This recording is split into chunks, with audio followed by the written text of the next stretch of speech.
She fits the description. 3 words, quietly spoken, but heavy enough to shift the air on a crisp morning in downtown Atlanta. The officer didn't shout it, didn't need to. The tone, dry, certain, and vaguely dismissive, was enough. It wasn't the words themselves that turned heads on the sidewalk. It was what they implied. The woman standing at the center of the growing attention didn't flinch. Dressed in a tailored navy blue pantsuit, her hair pulled neatly into a low chignon, her expression unreadable, Serena Holt looked like someone heading to command a courtroom, not cause a disturbance on a public street corner. But today, none of that seemed to matter.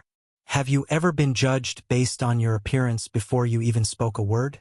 If you believe discrimination has no place in the world, hit that subscribe button and share this story, because corporate accountability starts with us refusing to stay silent.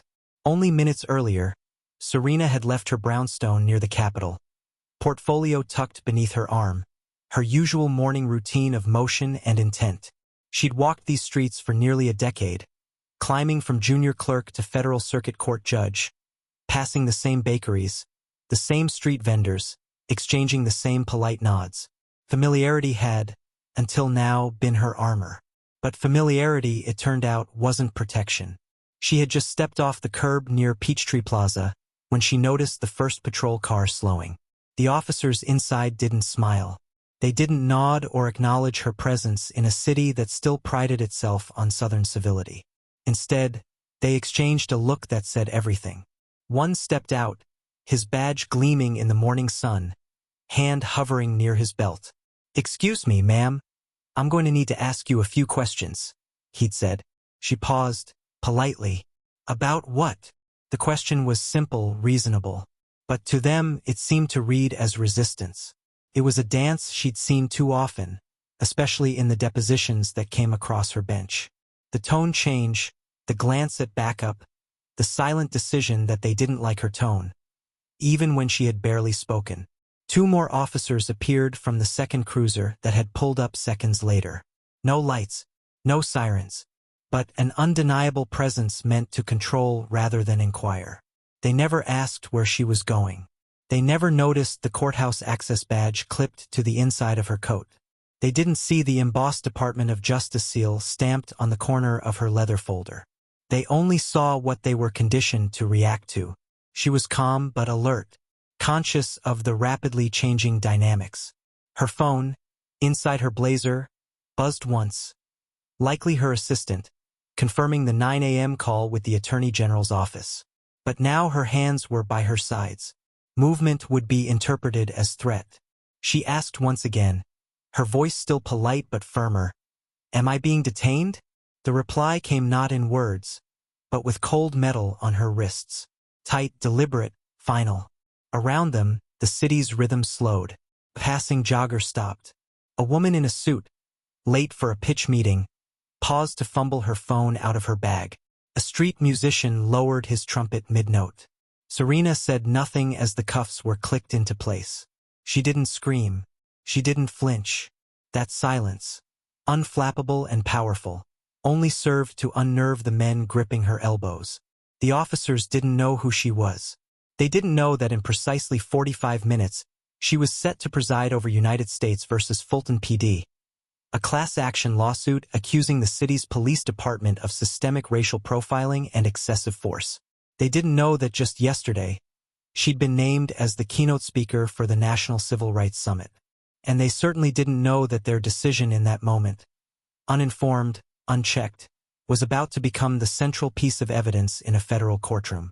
Because Serena Holt wasn't just a citizen in cuffs. She was the judge overseeing the entire case against them. Still, she said nothing. The murmurs grew louder. People asked, what did she do? But there were no answers, just whispers about theft suspects and suspicious behavior. She matched the description. Officer Dennison repeated again to no one in particular, his voice now defensive. The phrase, so often used as justification, now sounded absurd even to those listening. By now, for civilians were filming from different angles. One man, in khakis and a rumpled shirt, whispered into his phone camera, "Y'all, this is unreal. She was just walking. They didn't even ask her name." The stream hit 700 live viewers in under 5 minutes. At that same moment, inside the federal courthouse 2 blocks away, Judge Holt's courtroom clerk was reviewing her calendar, confused by her absence. "She's never late," he muttered, dialing her number again. Back on the sidewalk, Serena stood silently between the 2 officers, her eyes locked forward, her posture steady. There was something unnerving about her stillness.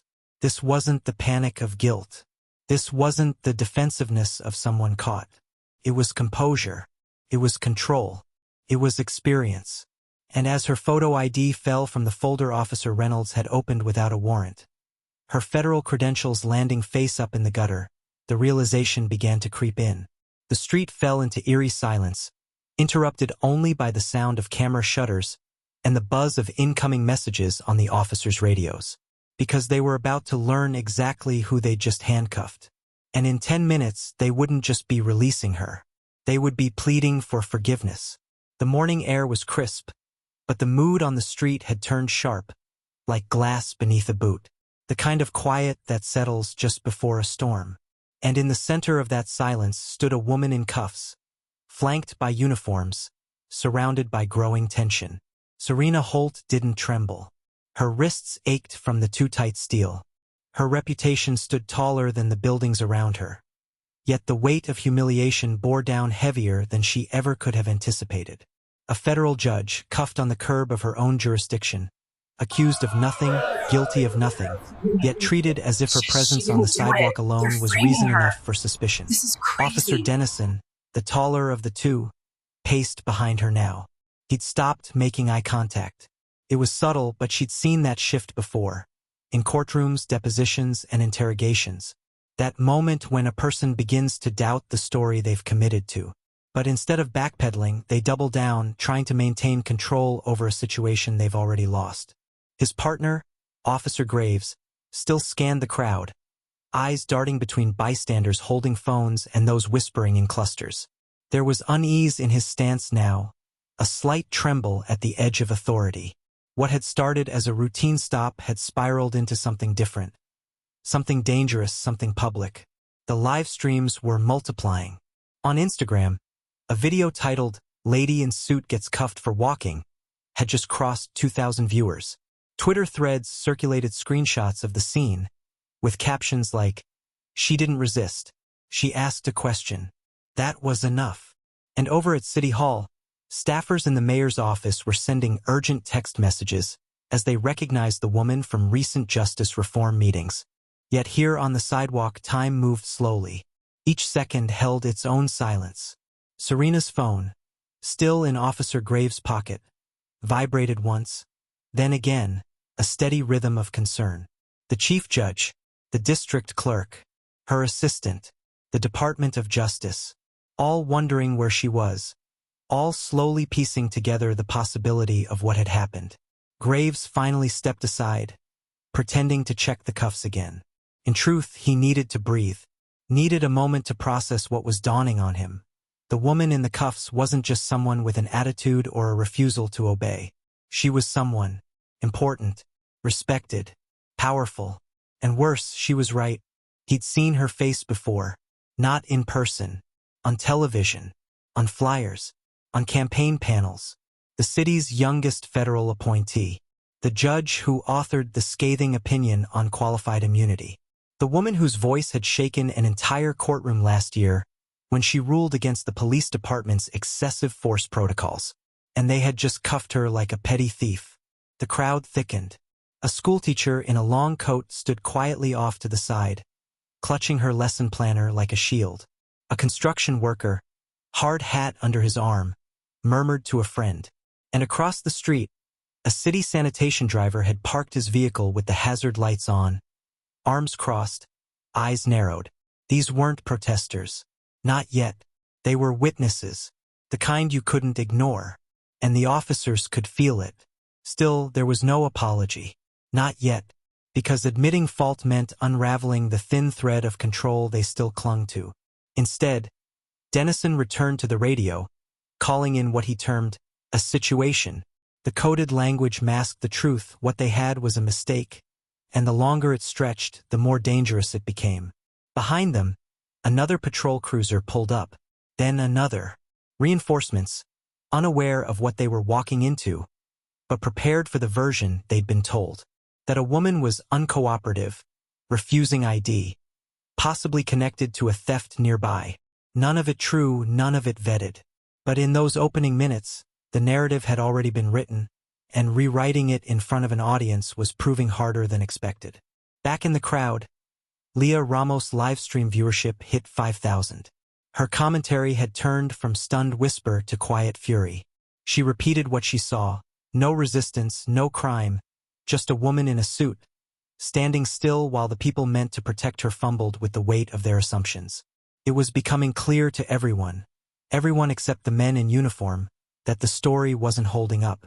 The way Serena stood, the way she looked at the officers, not with defiance, but with that specific calm that only comes from knowing the law better than those enforcing it. That calm made people nervous. It made truth louder. In the crowd, someone finally spoke up. A soft voice at first, then another, then more. She didn't do anything. She's a judge. You realize that? That's Judge Holt. A woman near the back raised her voice louder than the rest. You're going viral, she warned. Might want to check who you're messing with. Dennison didn't look up. Graves did. Then finally, a flicker of urgency crossed his face. Serena said nothing still. Her silence was louder than their voices now, louder than their authority, because what she understood, and what they were only beginning to realize, was that every second they left her in cuffs, every second they refused to correct their mistake, they weren't detaining her. They were building her case, evidence unfolding live, and in the digital courtroom of public opinion, they were already losing. In the distance, the faint whine of approaching sirens signaled the arrival of someone higher up. Maybe a supervisor. Maybe the marshal's office. Maybe the very people she worked alongside every day. The air shifted again, a prelude to accountability. Serena closed her eyes, just briefly. Not in pain, not in defeat, but in resolve. Because she knew what came next. She knew what this would become. And she knew that the justice she devoted her life to was about to speak. Not from the bench, but from the streets. The morning light stretched longer shadows across the pavement as the crowd deepened, shoulder to shoulder now, their murmurs overlapping into a hum of disbelief and building outrage. What began as a casual moment, people sipping coffee, hurrying to work, glancing at their phones, was no longer ordinary. The city had paused, magnetized by the sight of a woman in a suit with steel cuffed to her wrists. It was no longer just about what the officers had done. It was about what the public had seen. Because once you see injustice, you can't unsee it. Around the perimeter of the scene, onlookers leaned against storefronts, buses idled, and professionals delayed their own schedules to bear witness. People weren't just watching. They were feeling. Something heavy had settled over them. This wasn't just a mishap. This was familiar. Too familiar. A group of teens with backpacks had stopped near the corner. One of them, a girl in a school uniform, began crying quietly without knowing why. Her friend squeezed her hand. They were too young to remember other names but old enough to recognize this image. Black woman, bound wrists, surrounded by men with guns, suspected of nothing but existing with confidence. Above them, on the third floor of an office building, a paralegal named Quentin leaned against the window. He'd skipped breakfast that morning and was eating a granola bar while checking his schedule. But the sight outside had stolen his appetite. His office was 2 blocks from the courthouse. He knew the figure below wasn't just any woman. He'd seen her across a courtroom. His firm had argued a civil litigation case before her last month. That wasn't a suspect. That was Judge Serena Holt. And now, below him, she was being treated like a trespasser in her own city. The growing crowd didn't shout yet. They didn't chant. But the silence they maintained spoke louder than 1,000 megaphones. A silence of collective discomfort, of simmering realization, of something about to snap. At the center of it, Serena stood motionless. It wasn't the cuffs that hurt. It was the betrayal of normalcy. She had trusted the system for so long, worn its robe, interpreted its laws, defended its values. But in this moment, on this street, she was simply another silhouette judged not by her credentials or years of service, but by skin tone and proximity, and a lazy match to a description. It was never about what she'd done. It was about what they saw. And now others were starting to see it too. Live streams flickered on from every angle. Smartphones raised like torches. Every angle told the same story. A woman of poise and professionalism, now in wrist restraints. No yelling, no fighting, no resistance, just dignity met with presumption. Across the street, a bus driver had stepped down from his vehicle. He wore his uniform shirt tucked in, ID badge dangling, a thermos in hand. He didn't say anything, just crossed his arms and stared at the officers. It wasn't his route to care, but he did, because he knew what it felt like to be pulled over for no reason. Knew what it was like to be treated as if success wasn't earned, only borrowed. Beside him, a nurse on her way to the trauma unit took a few steps forward. Her badge read Carolyn M., and she just finished a double shift. But fatigue evaporated when she recognized the energy in the air. Tension like this? She'd seen it erupt. It never ended well. But today she felt something else rising. A wave, a reckoning, a crowd that wasn't just watching but building. A young man in slacks and a navy peacoat pulled out a tiny tripod and clipped his phone in place. The words on his screen began streaming. Live at the courthouse. Judge detained by police without cause.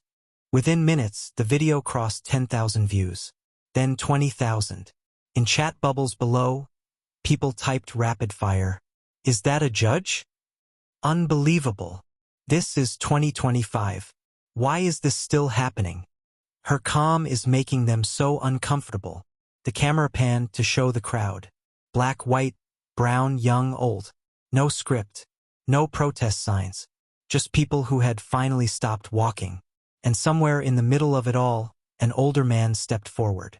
His gray hair tucked under a fedora, briefcase in hand. He was quiet, dignified, and unmistakably familiar to any Atlanta attorney. Judge Harold Washington, recently retired. He said nothing, but his presence alone spoke volumes. When he moved to stand next to Serena, that was the moment the officers blinked. Recognition finally settled across their faces. The kind that shakes men to their core. That gnawing dread of having made a mistake, but not just any mistake. A public, irreversible, career-altering one. One that had just gone viral. Still, Serena said nothing. She didn't have to. Her composure screamed louder than any protest ever could. She didn't need their validation. She had the truth. But the city needed to see it.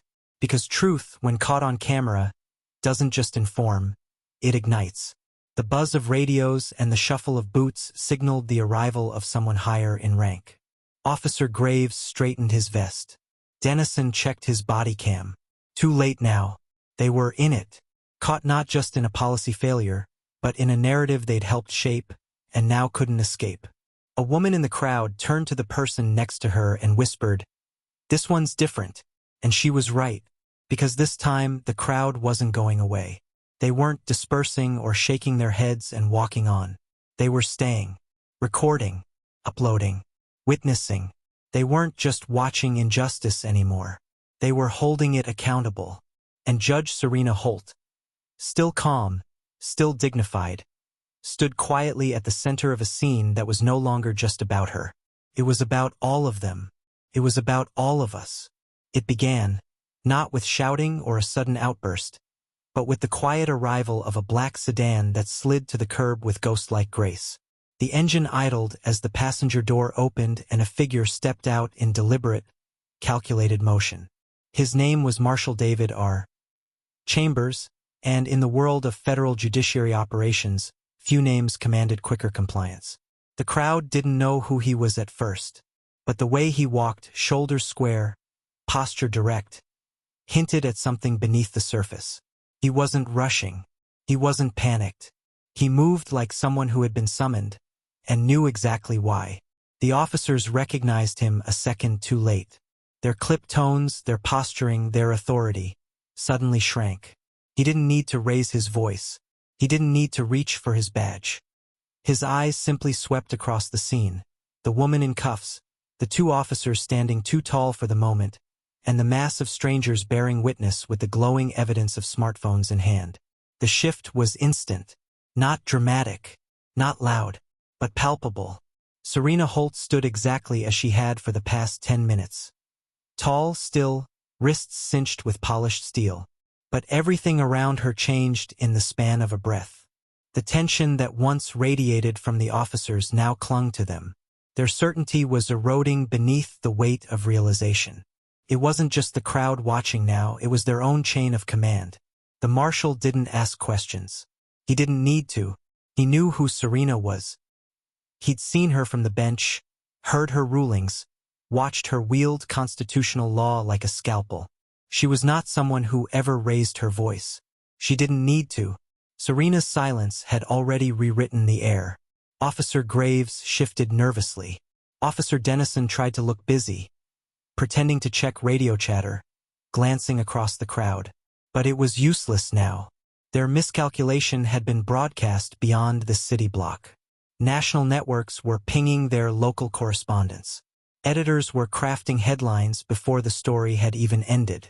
Yet it wasn't just the presence of the marshal that changed the temperature. It was Serena herself.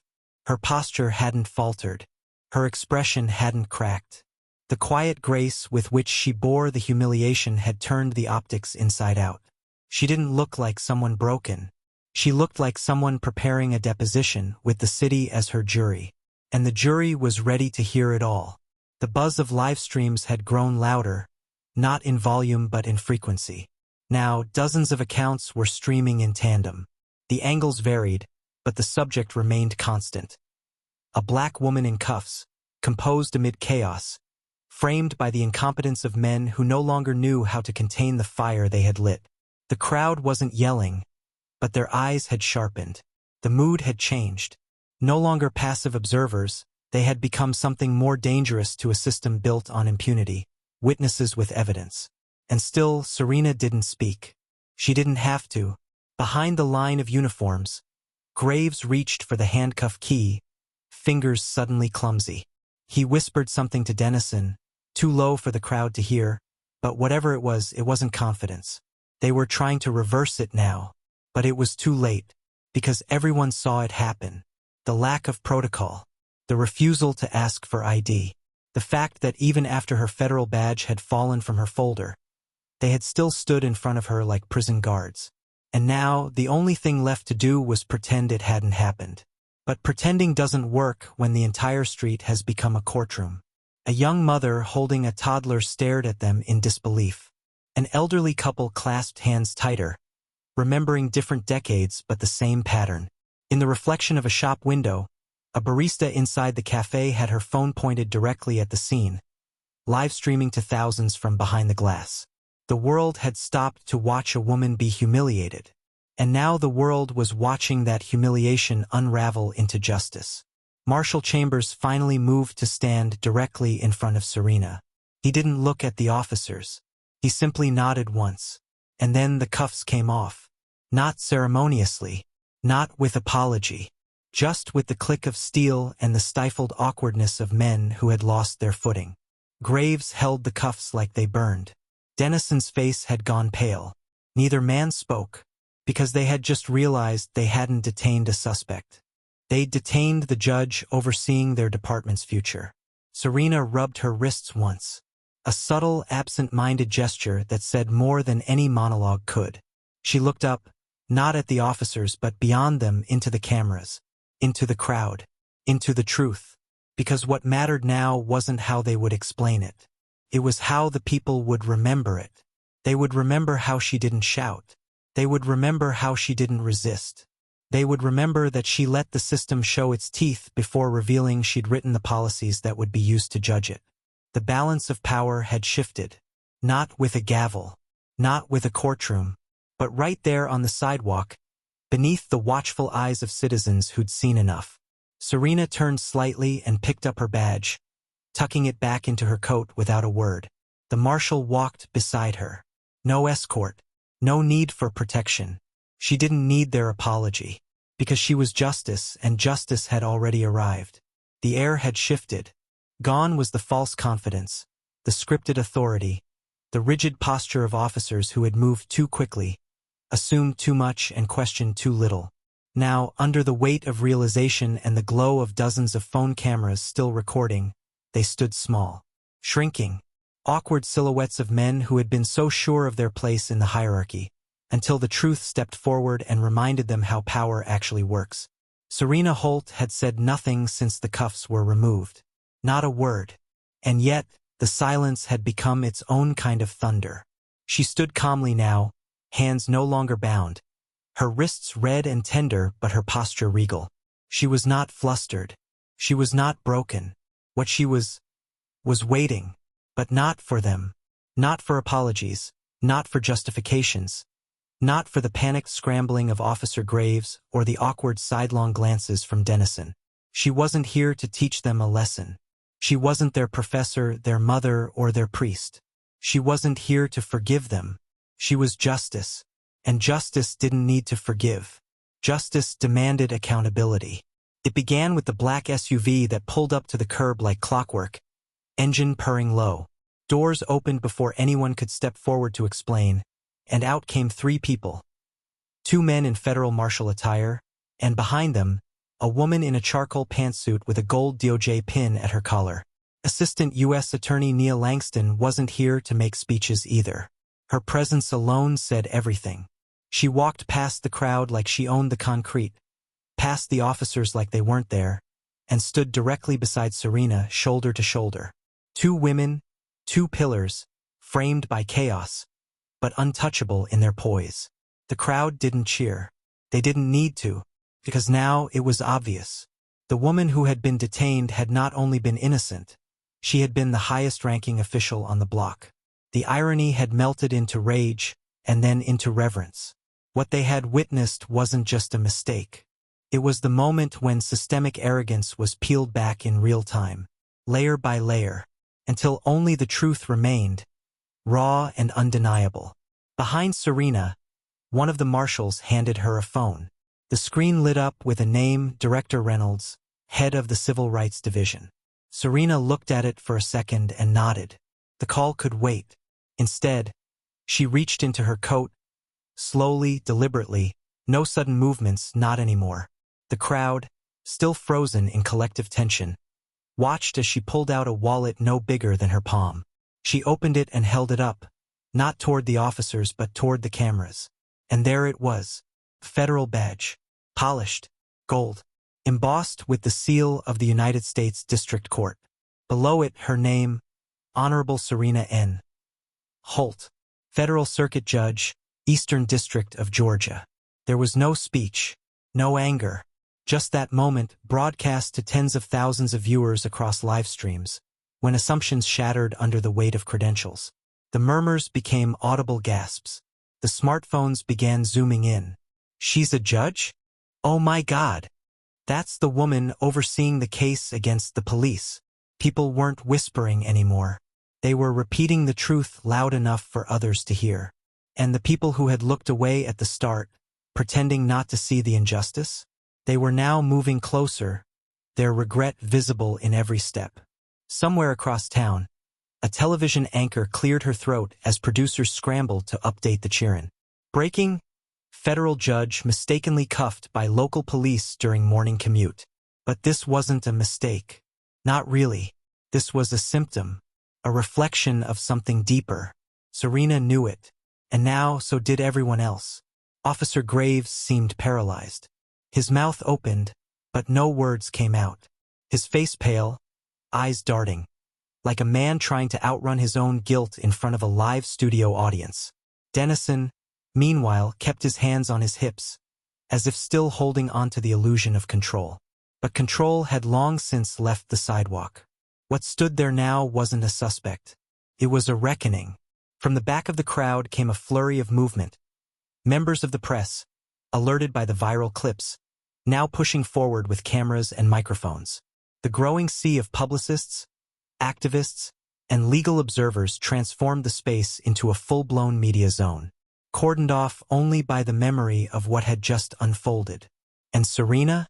She just stood there, not posturing, not preaching, just present. The quiet storm that had unsettled their expectations was now thundering across the nation.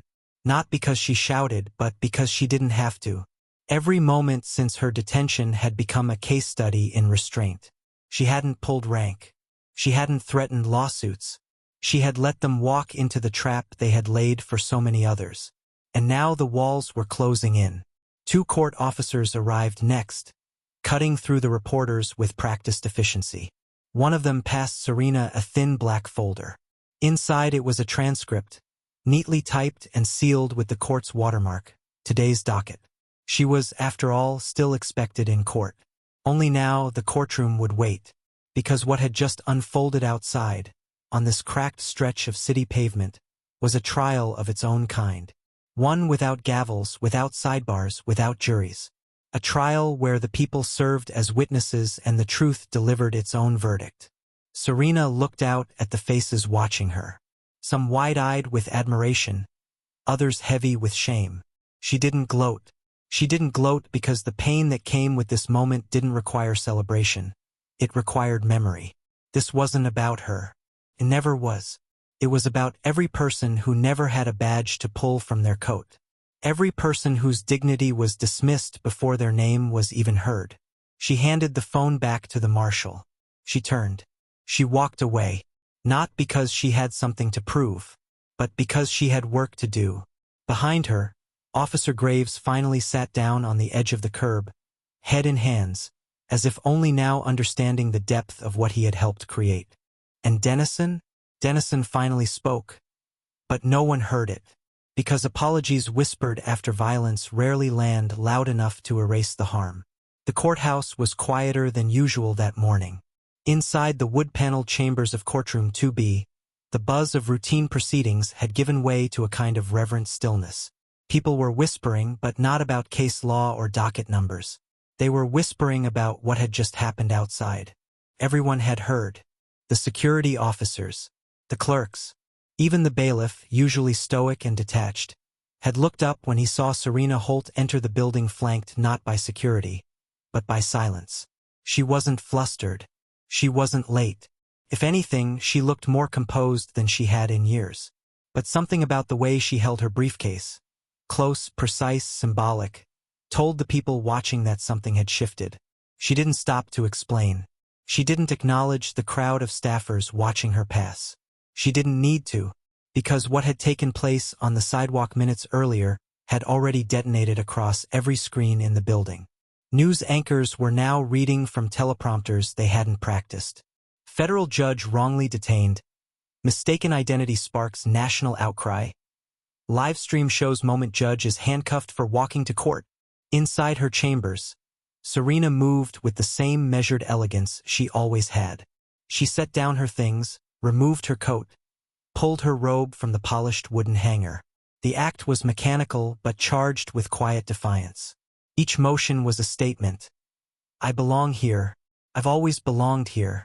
Meanwhile, across the street, inside the crumbling walls of the precinct, a very different energy was spreading. Officer Graves sat alone at his desk, staring at the standard issue mug cooling in front of him. The coffee had long since turned bitter. His hands trembled just slightly when he lifted the cup. The buzz of chatter around him was relentless now. They all knew. Not just the officers in the bullpen. Not just the captain who had been summoned back from a community policing seminar. But the entire department. What had happened that morning had unraveled with the speed of wildfire in dry brush. And the embers were still flying. Screens in the department's control room were replaying the footage. Someone had paused the video at the moment Serena's badge was held up to the crowd. The camera angle was perfect, the sunlight catching the federal emblem like a courtroom spotlight. Below it, her name. Clear. Official. Unshakable. And then there were the headlines. Local news had broken the story first. But national networks weren't far behind.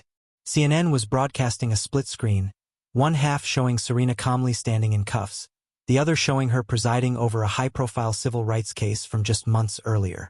The juxtaposition was staggering. They hadn't just cuffed a federal judge.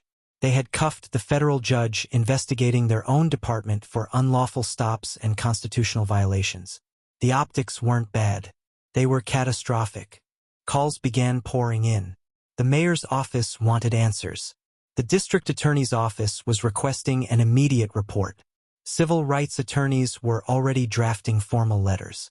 And the city's Office of Police Accountability had launched an inquiry before the officers even returned from the field. In an upstairs conference room, the chief of police stood before a tight circle of senior staff. Her face was lined not just with fatigue, but disappointment. Not the kind born of politics, but of disbelief that after years of progress this still happened. That it could still happen. By noon, Officer Graves had been relieved of his duty weapon and placed on administrative leave. Officer Dennison, more defiant, less remorseful, was taken into a separate room for questioning. Their words were careful, practiced, but the evidence didn't care. It had been live-streamed, time-stamped, and cross-posted to every corner of the digital world. Even worse, there was no ambiguity. No body cam footage conveniently missing. No gray area. Just a woman walking to work. And 2 officers who stopped her because she looked like someone. Someone. Anyone. But never someone with authority. And now, the world knew the price of that assumption. In Serena's courtroom, a different kind of reckoning was unfolding. The legal team defending the city in the civil rights case shifted in their seats as she took the bench. None of them spoke. None of them smiled. There was no good way to pretend that the judge hearing their case hadn't just lived the very injustice they were paid to deny. Serena didn't address the incident. She didn't mention the sidewalk or the handcuffs, or the fact that her dignity had been traded for a stereotype in the span of a single glance. She didn't need to. Her presence said enough. But the timing, the bitter, almost poetic timing, was undeniable. Because today's hearing was a preliminary motion in a class action suit alleging racially biased policing practices. The very same practices that had just been broadcast to the nation using her face as Exhibit A. It was no longer theory. It was lived proof. And while Serena spoke little, the message was thunderous. If they could do it to her, what hope did the rest of the community have? Back at the precinct, phones kept ringing. Reporters began gathering outside the glass doors. A few activists arrived with signs not yet lifted. The temperature was rising. Within 24 hours, the city released a public statement promising an internal investigation. But the public wasn't looking for promises. They were looking for consequences. Tangible ones. And they came swiftly. The police union, normally quick to shield its own, remained publicly silent. Behind closed doors, leadership admitted the mistake was indefensible. By week's end, both officers were suspended indefinitely. The city council demanded a review of all stop-and-frisk policies. Civil rights organizations filed supplemental evidence using Serena's detention to bolster a separate claim against the department. And within 72 hours, the state's attorney general launched a formal inquiry. The dominoes had started falling. All from one stop, one walk to work, one woman who refused to shrink in the face of injustice. And while Serena never raised her voice, her restraint had spoken louder than outrage ever could. She hadn't shouted. She hadn't threatened. She had simply endured and let the world see the truth.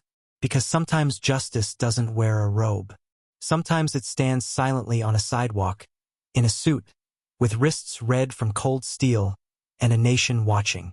Change rarely comes with fanfare. It arrives quietly, through committee meetings, through late-night memos, through policy revisions tucked between headlines.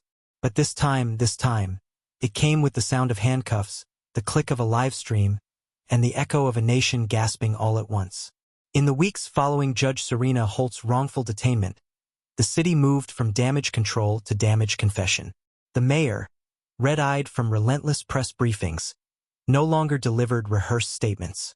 The police chief, once steadfast behind union speak and legal hedging, now sat at town halls with her head bowed as survivors of racial profiling stood to speak. The arrest of a federal judge had done what years of reports, protests, and lawsuits couldn't. It had embarrassed the system into action. Serena never demanded reform. She didn't need to. Her silence had already screamed it into existence. The footage had done the rest. The world had watched her stand calmly in cuffs, watched her badge hit the pavement, watched her colleagues unclip their authority as they tried to save face. That imagery had spread far beyond Atlanta's borders. It had become a national symbol, a rallying cry, a reckoning. So when the city council convened to vote on emergency policing reforms, there were no protesters chanting outside. They didn't have to. They had already won. Inside, legislation passed with a sweeping majority. Policies were rewritten from the roots up. Officers would now be required to undergo 80 hours of immersive training in implicit bias and constitutional rights. Not once, not annually, every 6 months without fail, and those who failed to pass, reassigned or removed. But that was just the beginning. The Holt Protocol, named unofficially at first, then formally by public demand, redefined what it meant to stop someone lawfully. No longer could officers claim suspicion based on vague descriptions or subjective instincts. If they couldn't articulate the cause and document it fully within 10 minutes, the stop would be flagged, reviewed, and logged into a new oversight system designed by civilian experts, not department insiders. It wasn't window dressing. It was structural. A civilian-led accountability board was formed with subpoena power. For the first time, disciplinary recommendations from the board were binding, not advisory. Their first act? Recommending termination proceedings for Officers Graves and Dennison. Internal Affairs didn't argue. The police union released a carefully worded statement of concern. But behind closed doors, even their leadership admitted they were no longer protecting employees, they were protecting a culture. And that culture was cracking under the weight of exposure. At the state level, things moved faster than anyone predicted. The governor's office, sensing both moral and political opportunity, announced a statewide initiative to standardize police reform, modeled after the Holt Protocol. Towns and cities across Georgia scrambled to adjust. No one wanted to be the next trending hashtag. Within a month, the Department of Justice issued a federal review of racial disparities in pedestrian stops across all southern states. Serena's case was included in their brief as Exhibit 1. Her photograph, taken from the livestream Arms Bound, Expression Composed, was used to introduce the section titled Institutional Presumption and the Cost of Mistaken Authority. Meanwhile, Serena continued her work. She never spoke publicly about what happened. Not once. She returned to the bench, to her clerk's briefings, to her court calendar. But those who came into her courtroom sensed something different. Her questions cut sharper. Her rulings left no room for ambiguity. And her dissents, when they came, were surgical. But it wasn't just her that changed. The courthouse itself became different. Staff members who had grown numb to injustice began watching their own behavior. The marshals at the front gate stood taller, not because they feared scrutiny, but because they now understood the stakes of carelessness. Local prosecutors, once casual with the lives behind the case numbers, became meticulous, calculating every decision with the thought, what if this was caught on camera? Because if Serena Holt, with all her accolades, her power, her presence, could be mistaken for a criminal on the sidewalk of her own city, then what hope did others have? And if her calm response could ignite this kind of national change, what could happen if more people responded not with outrage, but with unwavering truth? That question rippled into classrooms, into bar associations, into civil rights groups. Universities added her story to their curriculum: Harvard, Yale, Spelman. Law students dissected the footage frame by frame, not for entertainment, but to understand how systemic failure begins with a single assumption. Donations flooded into justice reform nonprofits in the days that followed. But more importantly, applications surged for internships, for fellowships, for frontline roles. People wanted in. They wanted to help rebuild. And Serena? She never joined a protest. She didn't speak on a panel. She turned down every interview request, every magazine cover. The only public statement she ever issued was typed in 12-point font at the bottom of a legal opinion she published 2 months later. It read, "Justice does not arrive in thunder.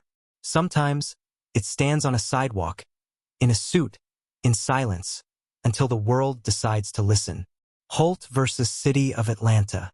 It became the most cited footnote in judicial decisions for a year. 6 months after her detainment, Serena was honored at the National Civil Rights Summit, not with a trophy, but with a policy named in her honor. The Holt Standard, a model for urban policing reform, was adopted by over 200 cities by year's end. And the officers? One resigned, one appealed, but neither wore a badge again. Because when justice finally turned its gaze inward, when power was reminded of its own reflection, the world changed, not in noise but in truth. And the woman who never raised her voice had done what no protest ever could. She made the system see itself. If stories like this remind you why we must hold power accountable, please hit that subscribe button, comment below, and share this story with someone who needs to see it. Because justice isn't just found in courtrooms. It's built, one witness at a time.